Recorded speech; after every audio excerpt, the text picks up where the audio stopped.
You know, a lot of people think that the work that we've done with the Disclosure Project, which was founded in the 1990s, has been the most irritating aspect of my work to the intelligence community. In reality, it's the Close Encounters of the Fifth Kind initiative. Because in 1992, when we first made contact with a group of people, this got on the radar of the intelligence community, and they knew that we had come across the Rosetta Stone of contacting and communicating with interstellar civilizations, and it worked. And that's when the head of Army Intelligence, CIA, NSA people approached us. This is, in fact, cosmic disobedience on a grand scale, where we're going to bypass the sociopaths in these covert programs and do this directly. And by doing it directly and making contact directly, all of us are going to know what the truth is. You don't have to go through a proxy or someone who's telling you secondhand. But it also creates a movement globally to show these civilizations that there are people on this planet who are enlightened and conscious and peaceful, which is the majority of humans. And I think it's very important that we take back the narrative which they're trying to foist on us from the government through all the stuff that's coming out right now in the media, on CNN, Washington Post, New York Times, that is clearly being constructed to give a little bit of information, but a big narrative that there's a threat from outer space, that it's a threat to our national security, that is invading our sovereignty, which is completely false. And they know it's false, but they need another enemy to get the military-industrial complex funding expanded to another order of magnitude larger than it is now, and also to control the narrative of the human future that goes through centralized control in war versus empowerment of each individual and true liberty and freedom for everyone on this planet. So this entire movie is about the empowerment of people coming together to make contact, and we're just going to leave the Pentagon and the CIA and all these classified projects behind, because we are much more powerful than they are, and they know it.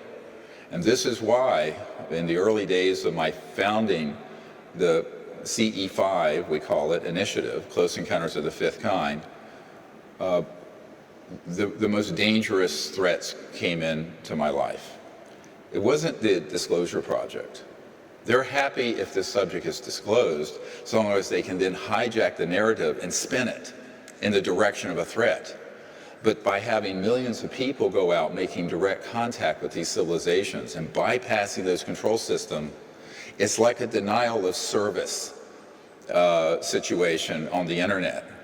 We'll have so many millions of people doing this that it overwhelms the checks and balances that classified projects have to stop real disclosure from happening.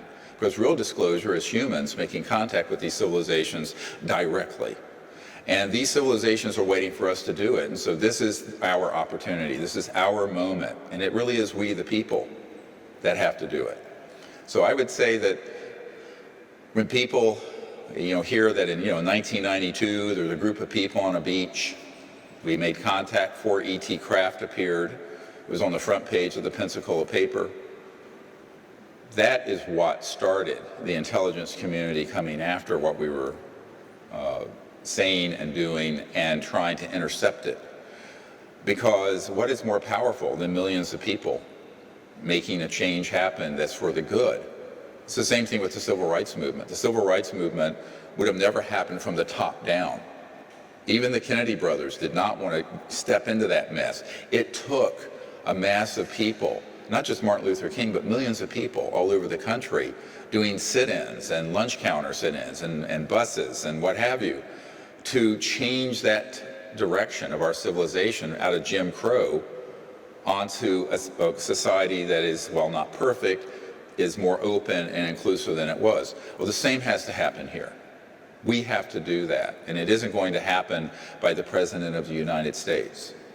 I have put a briefing together for every president since Bill Clinton, and to the extent that they know anything, it doesn't mean they have control over these covert programs. The unacknowledged special access projects are run in a way and organized in a way that they are outside the purview and control of the president or the Congress. And for that reason, our elected representatives are unlikely to resolve this problem. But we can resolve it by going directly to these civilizations and saying, we're here. You can make contact with us. We're unarmed. We are friendly. And it is like the citizen diplomat efforts that happened in the Cold War. And there was a group called Physicians for Social Responsibility that organized to go over to the Soviet Union during the darkest days of the Cold War to make contact and create a rapprochement with the Soviet Union.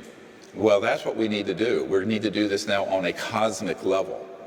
And to do that, we have to understand what cosmic consciousness is and what the nature of the cosmic mind is that is resonating within every single human being.